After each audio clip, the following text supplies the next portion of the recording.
Welcome back, everyone.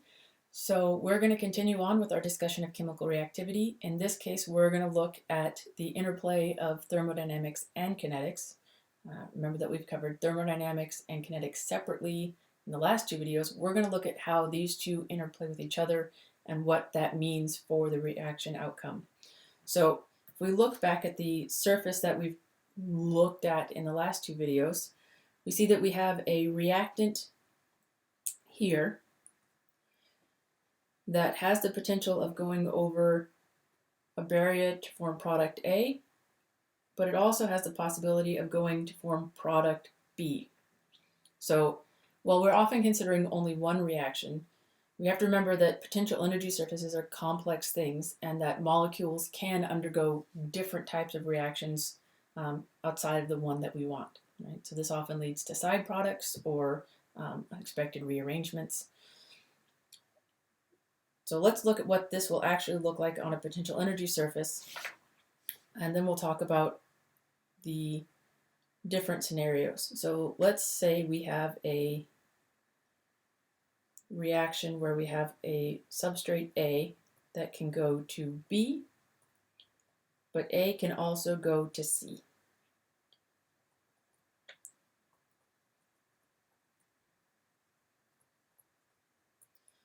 So we're going to put A in the middle of our potential energy surface. This case, that's the barrier for product B.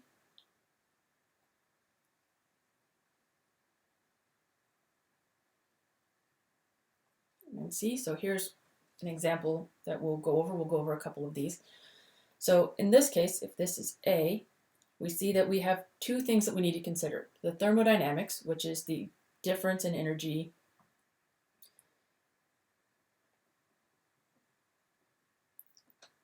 between A and B.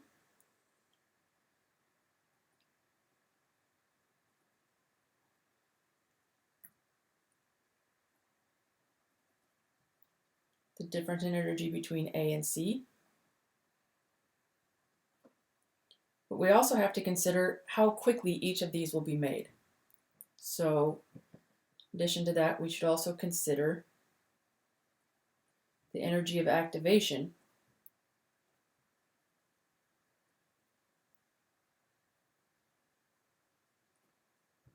for each of these.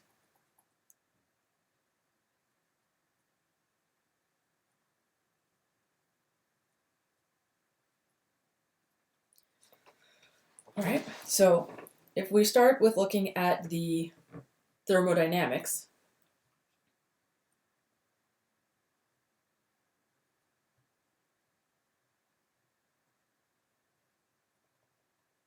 we can see that B is the lower energy product.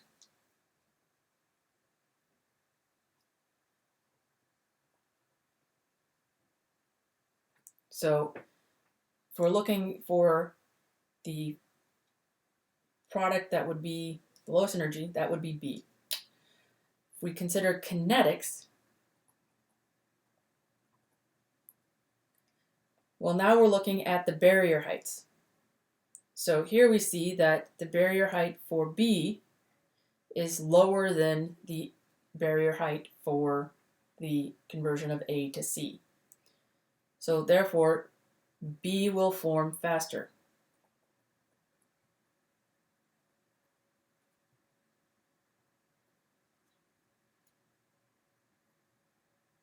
Okay, so what this scenario represents is A will be more likely to form B in terms of thermodynamics, right? You're going to have a larger ratio of B than A or C.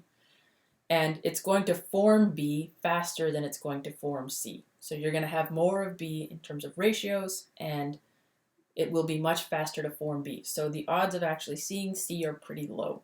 You're going to get a very small amount of C, if any, depending on how much energy it requires to overcome that activation barrier.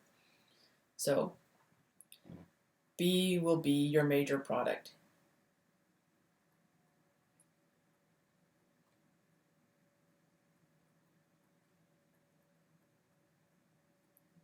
Because it's both kinetically and thermodynamically favored. Okay, so let's take a similar scenario where we again take A going to B and going to C, but change the energetics of this. So here's a different scenario that we'll look at.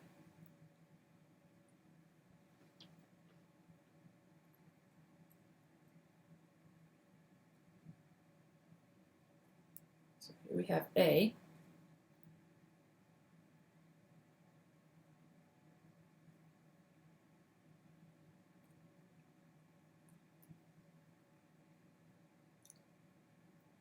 Forming B and C again. But notice here that while B is still lower, the lowest in energy, right? It's lower in energy than A or C, that here the barrier heights differ. So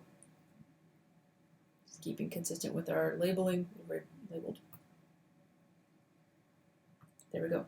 So in terms of thermodynamics, we see that the delta G for the conversion of A to B is more negative.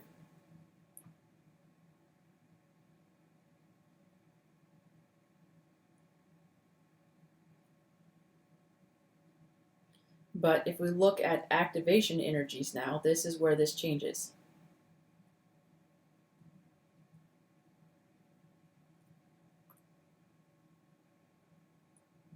Right, so here we're looking at the energy to overcome the barrier to convert to either A or C.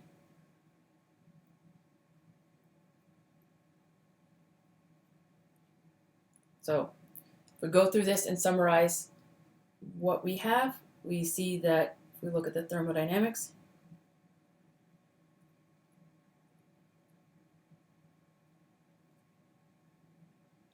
you can see that B is lower in energy, has a more negative delta G, so B will be favored.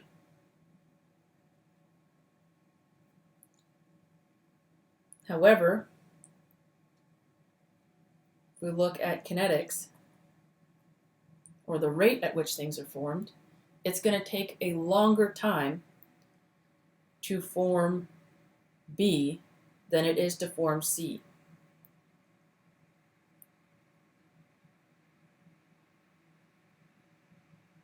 So it's a smaller barrier and therefore a faster reaction. So we would say that here, because delta GAC is smaller than delta G double dagger AB, or the energy of activation of the conversion of A into C is lower than the energy of activation of A into B, that C would be favored. So here we have a kind of a give and take, right? Because kinetics, if the reaction is able to go very quickly, C will form more readily. If we're given enough heat to overcome all of the barriers, B will become the major product. So depending on the conditions of our reaction, we will get one product over the other. And this is where we as chemists get to have some fun, because this means that we get to manipulate how this system behaves in order to control whether we get more of A or B. And we do that by understanding the potential energy surface and the things that affect kinetic and thermodynamic control. So the question now becomes, how do we control whether or not we get C or B? Well, how do we control this?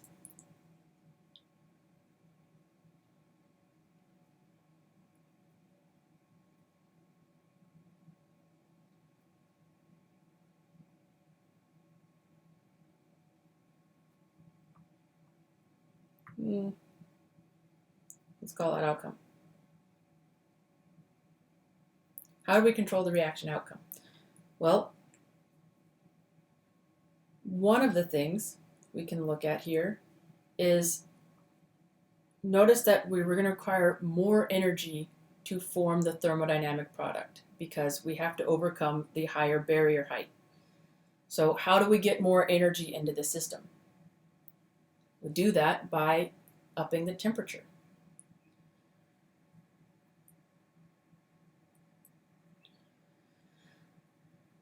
So increasing the temperature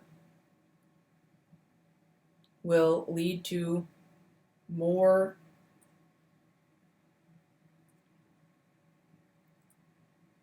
of B being formed, right? Because we're allowing it to overcome both barriers.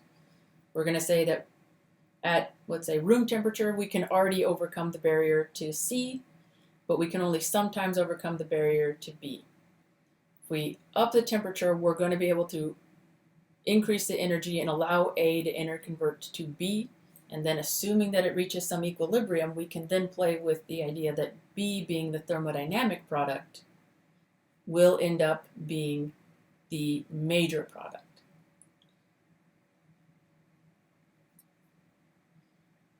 Now this also depends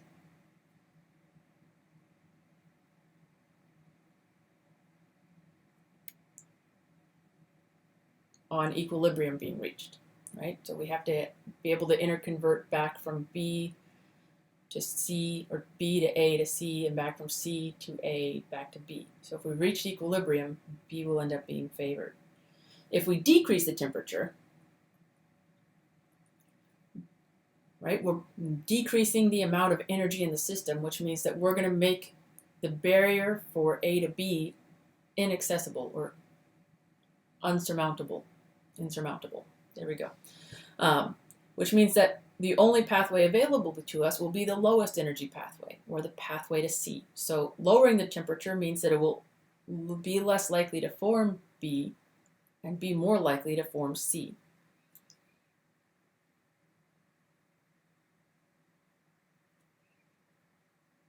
Right? So this will not be an equilibrium. This will be the result of kinetics. So temperature allows us to play with this, and you're going to be able to control it much easier by decreasing the temperature than by increasing the temperature. Because remember, in increasing the temperature, you're still allowing it to form C. So you're going to get some ratio of C and B. By decreasing the temperature, you're basically cutting off the path to the higher energy reaction. So this is typically preferred. All right, so the other thing that we can do is play with our reagents. And we'll get into this a little later, but you can use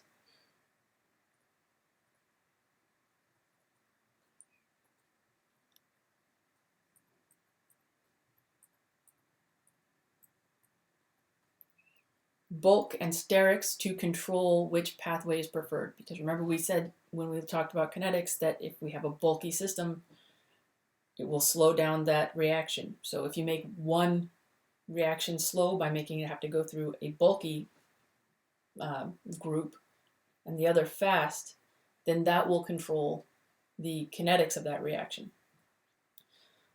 All right, so hopefully this makes some sense.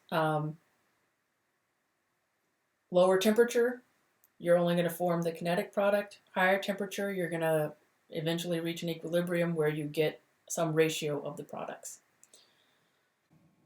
All right, so let's do an example of a reaction that demonstrates the interplay of kinetics and thermodynamics. So if we have this system here, right, and we introduce it to a base,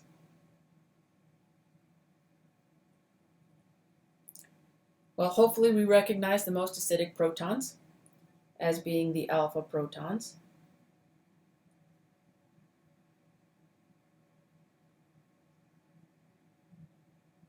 But what you'll notice here is we have two different types of alpha proton. We have the one in red here that is next to a methyl group, right? So that's on a tertiary carbon. We also have the blue protons, which are on a secondary carbon. So from this, we're going to end up with two different products depending on which side gets deprotonated.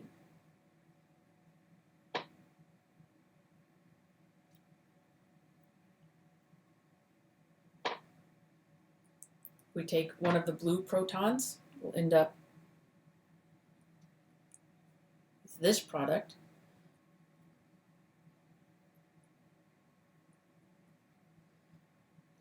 take one of the, or they take the red proton, we'll end up with this product. So we end up, there's a methyl group there. We'll end up with two different products for this reaction. So how do we figure out which one we're going to get, and how do we control which one we're going to get? Well, to do that, we have to understand two things. We have to understand the thermodynamics of the reaction, which product is more stable, and the kinetics, which one is likely to occur faster. So let's start with the thermodynamics. Which product is more stable?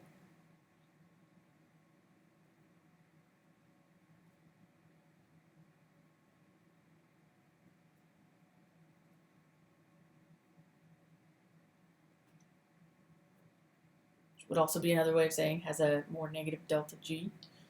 Well, hopefully you remember when we talked about alkenes, we talked about more substituted alkenes being favored. So our more substituted alkene is more stable and will be favored by roughly 4 to 5 kilojoules per mole. Now, I don't expect you to remember that number, but this will be our favored product, just based on the substitution of the alkene. Right? So more substituted.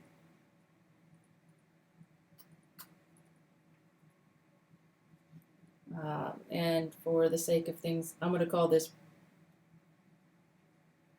product B, not to be confused with base, and product C. All right, so thermodynamically,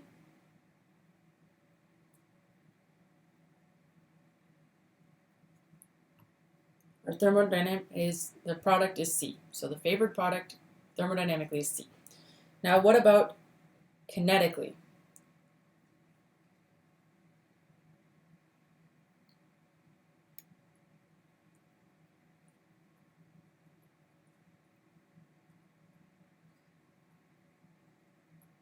Well, we can ask the question, which one will form faster? So to do this, we have to actually look at the environments of the different protons being removed. So if we look at our substrate, I'll just draw it again here.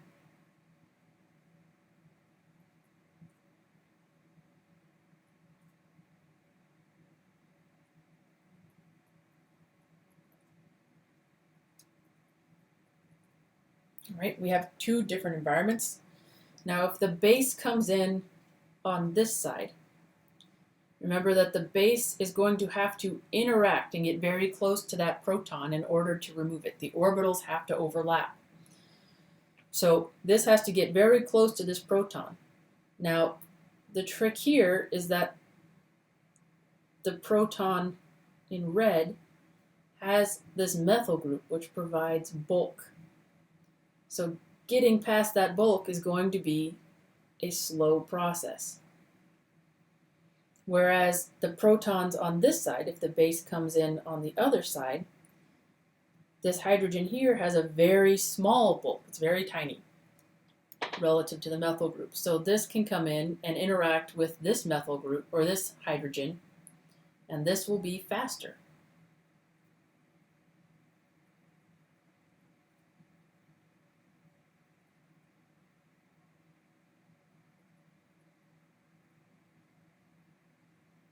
Because it has less steric clashing or interactions. It doesn't have to deal with any bulky groups. So from this, we can say that our kinetic product will be the one that occurs faster, and therefore will be product B.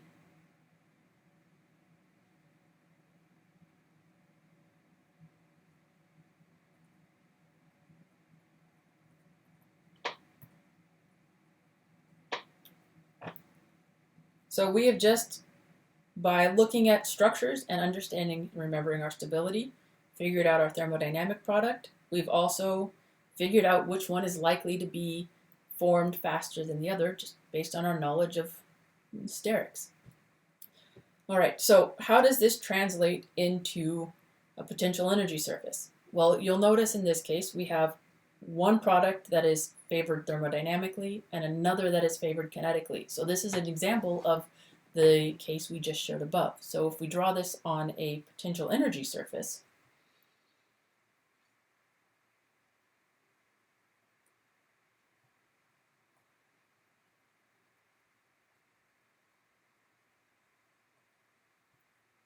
we'll start with our substrate.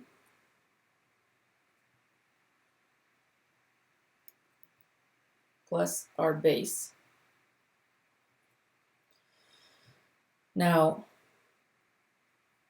just to be consistent, in case you're taking notes, B is our, okay, so here we have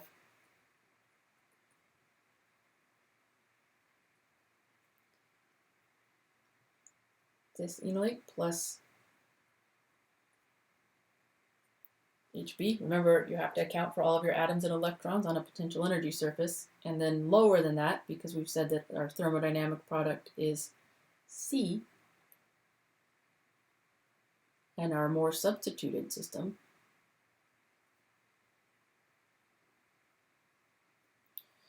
so there's the thermodynamics of our system.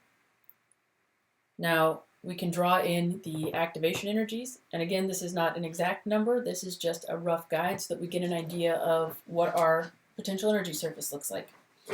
So remember that we said that deprotonation of the bulky system would be slower, so this is going to have a higher activation energy than the formation of our less substituted enolate. All right, so if you're comparing this to the notes you already took, this should look pretty much exactly like the system that we talked about earlier in a theoretical way. Okay, so now we have this system. How do we determine which product we're going to get more of, and how do we potentially control that? Well, keep in mind that this is acid-base chemistry.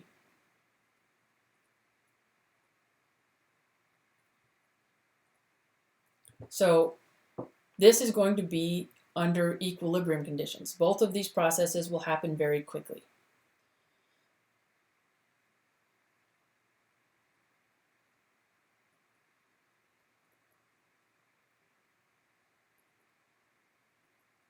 So if we can make both of these and we have the reaction going from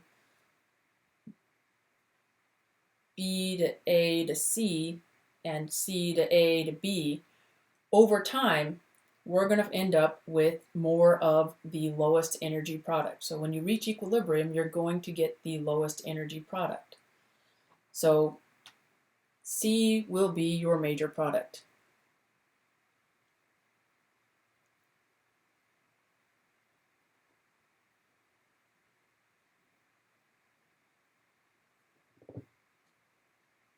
Because it is the lowest energy. Right? And this only happens in cases where you're dealing with a thermodynamic equilibrium. But C will be our major product. So just as an example, if we were to do this reaction in, let's say,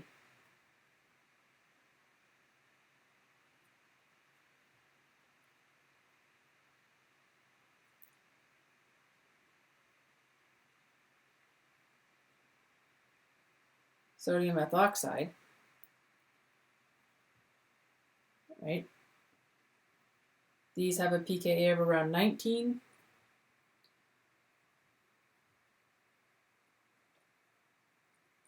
Our corresponding products.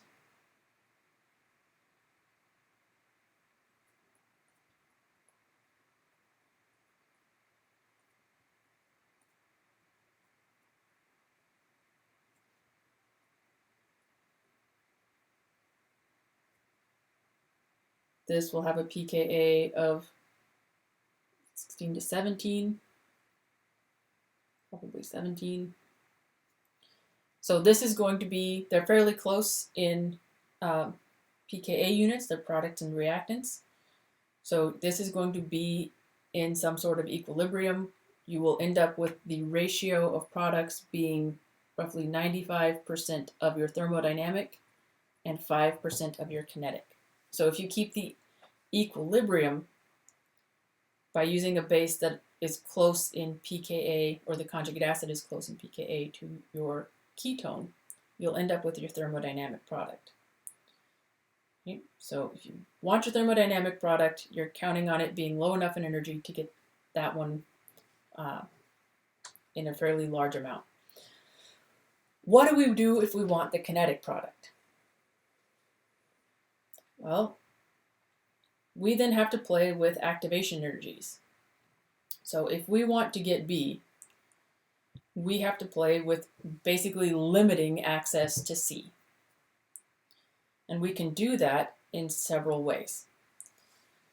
The first of which is temperature, right? So if we look at this, we have a lower barrier here, which means that this will occur at lower temperatures. If we have to put energy into the system to overcome C, so lower temperatures will limit the amount of C being formed.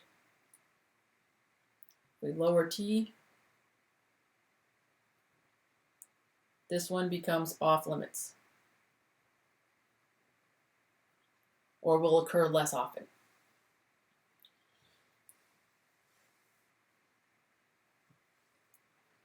So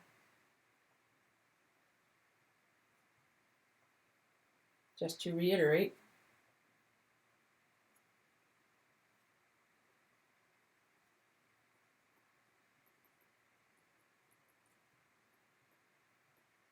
how do we get our kinetic product? We can decrease the temperature. We can also play with sterics. Remember that sterics, as we talked about up here, is the reason that the approach over here is faster, because this bulk makes this approach towards the methyl group, or the tertiary carbon, slower.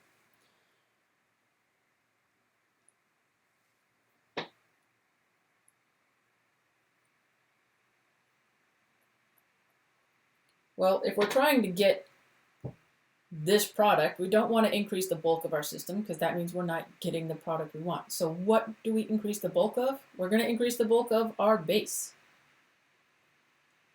Right? So a bulkier base is going to be slower to react at the bulkier position.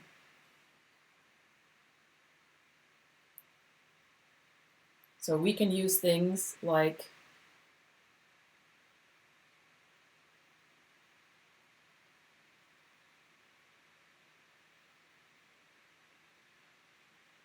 an LDA, so a mean base. This is a bulkier base, which will favor the less bulky side. Another key feature of this is it's a strong base.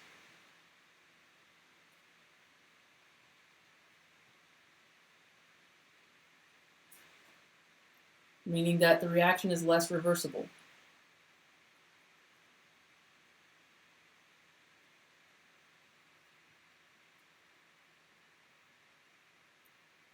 So once we've formed the kinetic product, it's unlikely to go back to the starting material and then have the chance to go to the thermodynamic product.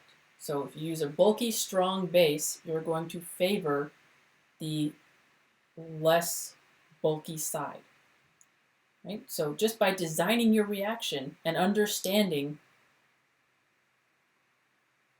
the energetics of your system, right, you can decide which product you're going to get more of based on which base you use, whether or not it's under equilibrium conditions, and whether or not you're going to have a slower process with a bulkier base. So you can really infect this through temperature and the choice of base as to which product you are going to get more of. All right, so this is how kinetics and thermodynamics interplay. Oftentimes they don't conflict this way, but sometimes they do, and that's when our knowledge of organic chemistry, acid-base chemistry, stability, and potential energy surfaces come in to allow us to control what this reaction, what these molecules are going to do. Okay, I hope you find this as cool as I do. With that, we're going to end our talk of kinetics versus thermodynamics.